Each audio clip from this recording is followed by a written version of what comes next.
തെരഞ്ഞെടുപ്പ് രംഗം ചൂടുപിടിച്ച ഒരു മാസം കാസർഗോഡ് പാർലമെന്റ് മണ്ഡലത്തിൽ ഓടി നടന്നിരുന്നത് ഒരു സ്ഥാനാർത്ഥി മാത്രമായിരുന്നു. LDFിൻ്റെ MV ബാലകൃഷ്ണൻ. LDF രണ്ടാം ഘട്ടത്തിലേക്ക് കടന്നപ്പോഴാണ് UDF സ്ഥാനാർത്ഥിയായി രാജ്മോഹൻ ഉണ്ണിത്താൻ എത്തുന്നത്. അപ്പോഴും സിറ്റിംഗ് MP എന്ന നിലയിൽ ഉണ്ണിത്താൻ മണ്ഡലങ്ങളിൽ നിറഞ്ഞു നിൽക്കുന്നുണ്ടായിരുന്നു. രാജ്മോഹൻ പ്രചാരണ രംഗത്ത് ആവേശം തീർക്കുന്നതിനിടെയാണ് BJPയുടെ അപ്രതീക്ഷിത സ്ഥാനാർത്ഥിയായി ML അശ്വിനി കടന്നു വരുന്നത്. മഞ്ചേശ്വരത്ത് ജനിച്ച അശ്വിനിയുടെ പ്രവർത്തന മേഖല കർണാടക ഉൾപ്പെടെയുള്ള 8 സംസ്ഥാനങ്ങളെന്നാണ് BJP അവകാശപ്പെടുന്നത്.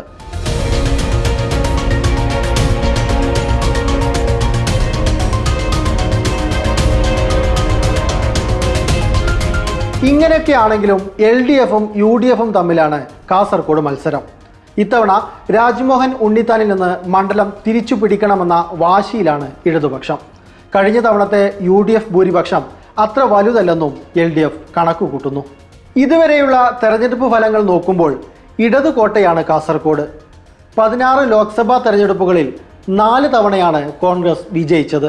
എന്നാൽ മണ്ഡലത്തിൽ ഇടതുമുന്നണിയുടെ മേൽക്കൈ നഷ്ടപ്പെട്ടുകൊണ്ടിരിക്കുന്നുവെന്നാണ് കഴിഞ്ഞ 3 ലോക്സഭാ തെരഞ്ഞെടുപ്പുകൾ നൽകുന്ന സൂചന. കഴിഞ്ഞ 5 വർഷക്കാലം കേന്ദ്രത്തിൽ നിന്നും ഒന്നും പ്രത്യേകമായി നേടിയെടുക്കാൻ MP എന്ന നിലയിൽ രാജ്മോഹൻ ഉണ്ണിത്താന് കഴിഞ്ഞിട്ടില്ല. എങ്കിലും മണ്ഡലത്തിൽ അദ്ദേഹം നിറഞ്ഞു നിന്നിരുന്നു. എന്നാൽ അത് മറികടക്കുന്നതിനായാണ് LDF നേരത്തെ തന്നെ പ്രചാരണം തുടങ്ങിയത്. അതിൽ ഇടതുപക്ഷം ഏറെ മുന്നിലുമെത്തി.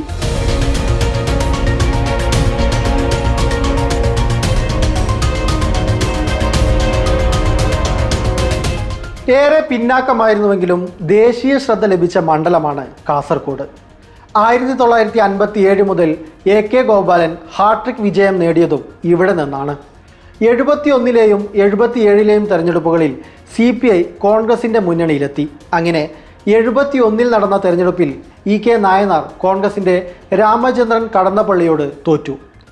1977ലെ തെരഞ്ഞെടുപ്പിലാണ് കന്നഡ ഭാഷാ ന്യൂനപക്ഷത്തെ ഉപയോഗിച്ച് ഇടതുമുന്നണി പരീക്ഷണം നടത്തിയത്. M രാമണ്ണ റൈ സ്ഥാനാർത്ഥിയായ ആ തെരഞ്ഞെടുപ്പിലും കടന്നപ്പള്ളി തന്നെ വിജയിച്ചു. 80ൽ ഇടതുമുന്നണി രൂപവൽക്കരിച്ചതോടെ CPI RSP പാർട്ടികളും ജനാധിപത്യ പാർട്ടികളും LDFിൻ്റെ ഭാഗമായി.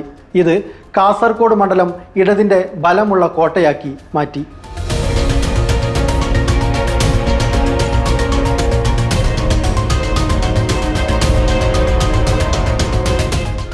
ലെ തെരഞ്ഞെടുപ്പിൽ M രാമണ്ണ റൈ ഭൂരിപക്ഷം ഉയർത്തി.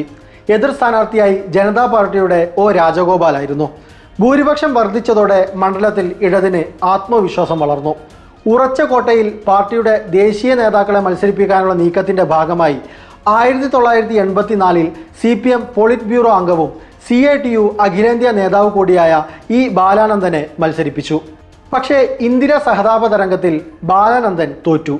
അന്ന് I രാമറൈ 11,369 വോട്ടിൻ്റെ ഭൂരിപക്ഷത്തിലാണ് വിജയിച്ചത്. കന്നഡ ന്യൂനപക്ഷത്തിൻ്റെ വോട്ടിൽ കണ്ണുവെച്ചായി 1989ലെ സ്ഥാനാർത്ഥി നിർണയം. രാമറൈയും രാമണ്ണ റൈയും മത്സരിച്ചു. 1546 വോട്ടിന് രാമണ്ണ റൈ വിജയിച്ചു. തിരിച്ചുപിടിച്ച ഈ ചരിത്രാനുഭവത്തിലാണ് CPMൻ്റെ പ്രതീക്ഷ.